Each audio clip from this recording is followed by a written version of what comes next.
Let's turn now to the latest business news and a court appeal that begins today over what might be the world's biggest tax bill owed by Apple. Our business editor Stephen Carroll is here with the details. Stephen.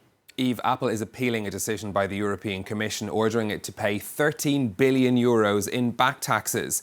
Both the iPhone maker and the Irish government are fighting this decision.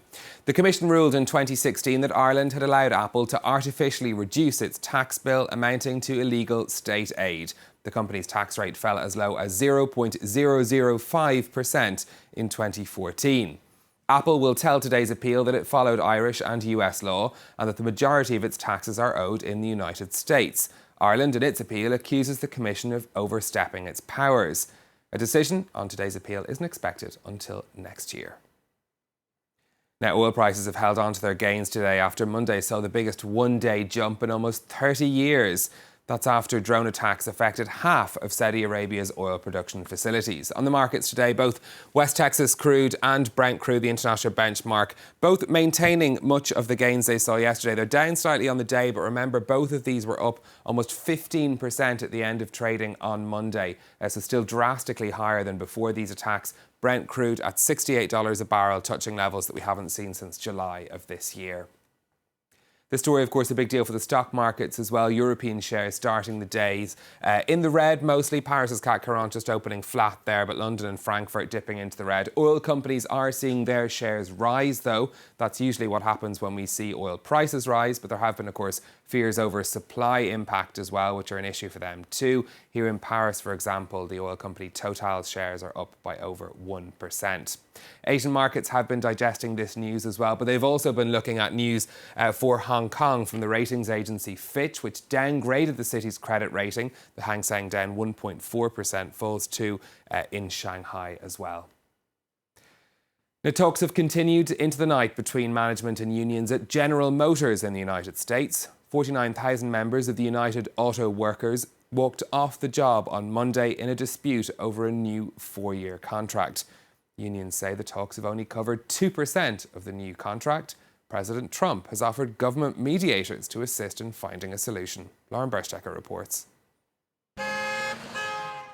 Determined to keep up the pressure, nearly 50,000 U.S. auto workers were set to continue their strike against General Motors after union negotiators said Monday they still had 98% of the way to go to reach a deal.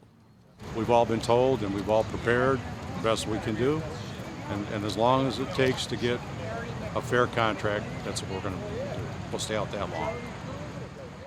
The strike came after contract talks between General Motors and the United Auto Workers Union reached an impasse over the weekend. Union negotiators were demanding better job security, pay and benefits for junior and temporary workers, and for GM to reopen several shuttered factories. The automaker, meanwhile, is seeking to eliminate billions in operating costs by late 2020, despite making $35 billion in profits in North America over the last 3 years. Donald Trump, who regularly casts himself as a champion for working-class Americans, said Monday he wished for a swift resolution to the crisis. Federal mediation is always possible if that's what they want. Hopefully, they'll be able to work out the GM strike quickly. We don't want General Motors building plants outside of this country. With over 50 U.S. factories being brought to a standstill, the strike could see General Motors lose as much as $100 million a day, according to some estimates.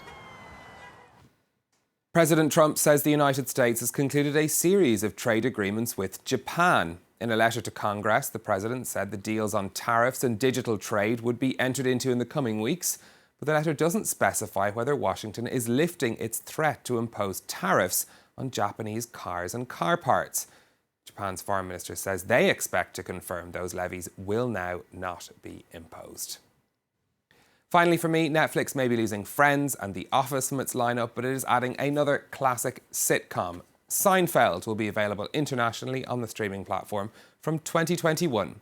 The company hasn't said how much it paid for a 5-year deal to host the show, but it's reported that Hulu had been paying around $20 million a year for the rights to the show since 2015. But it's likely that Netflix has paid much more, showing there's still an interest, at least, in retro sitcoms. Indeed, apparently they really retain their value there. Stephen Carroll, thanks a lot for that wrap-up of the business news.